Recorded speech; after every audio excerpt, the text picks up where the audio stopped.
Hello everyone, झोरले सबैजनालाई आज पनि हामी सधैँको जस्तो फेरि अफिसतिर लागिहाल्यौँ। एउटा बहिनीले बनारसी साडी लर्काउँदै हिँडेको थियो भने अर्को बहिनीले हनुमान कट्टुलाई ढल्काउँदै हिँडेको थियो। यत्तिकैमा एउटै बहिनीले 20 करोडको लाउरे झोला देखाइहाल्यो। त्यो लाउरे झोलाभित्र के छ होला त? सधैँ घाम मभन्दा पहिला उठ्थ्यो भने आज म घामभन्दा पहिला उठेको कारणले घामलाई लाज लाएर घाम निस्केको थिएन। म घामभन्दा पहिला उठ्न सफल भएको कारणले मलाई बधाई दिन, यही खुसियालीमा मलाई बधाई दिनको लागि मेरा साथी मकैहरूले हात हातमा फुल लिएर रोडको छेउछेउमा उभिरहेको थियो। म घामभन्दा पहिला उठेको कारणले गर्दा घामको साथी बादल रिसाएर एकदमै कालो र निलो भइसकेको। यत्तिकैमा मैले फेरि भुइँमा फलिरहेको खरबुजा देखिहालेँ। त्यो माउ खरबुजा रहेछ। खरबुजाको बच्चाहरू पनि छ कि भनेर निहाल्न थाले। अलिकति अगाडि जाने बित्तिकै फेरि मैले झ्याङमा लटरम्म मुलाहरू फलेको देखिहालेँ। आजको मेरो सफलतालाई बधाई दिन फेरि मकैहरू एक ठाउँमा भेला भइरहेका थिए।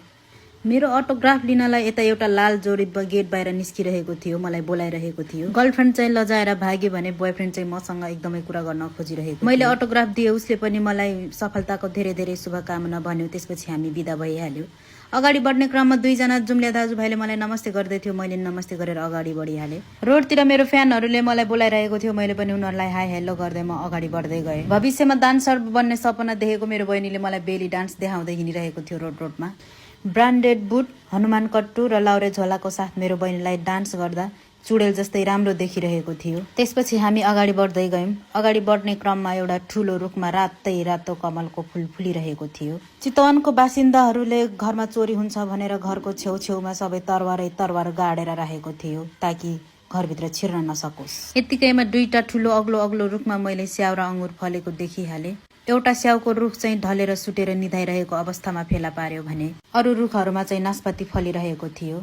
बहिनी गाउँ जाने भएको कारणले बहिनीको प्लेन छुटेला भनेर हामी छिटो छिटो भागिहाल्यो। बहिनी प्लेनमा चढेर गाउँ गइसक्यो भने म चाहिँ अफिसभित्र पुगेर मेरो मितिनीसँग भेट भइहाल्यो। मितिनीसँग कुरा गर्न थालेँ। यो चेकवाला स्कर्ट चाहिँ अर्डरको थियो, यो पनि प्लेनमा पठाउनु पर्ने थियो। त्यसैले मैले प्लेन छुट्ला भनेर स्कर्टलाई लगेजभित्र हालिहालेँ। लगेजभित्र हालिसकेपछि लगेजबाट बाहिर नफुत्कियोस्, नचुइयोस्, कसैले चोरी नगरोस् भनेर यसलाई मैले 6-7वटा टाँका लगाइदिएँ।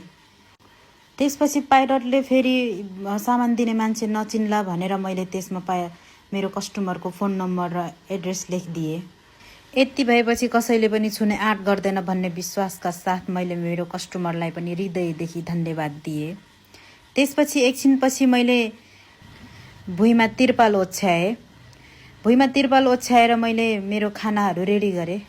खानामा थियो पोर्क बिरयानी। त्यो पोर्क भइहाल्यो, यतापट्टिको बिरयानी भइहाल्यो। बिरयानी मात्रै अलि मिठो नहोला भनेर मैले त्यसमा मिठोको लागि स्ट्रबेरी पनि हालिदिएँ।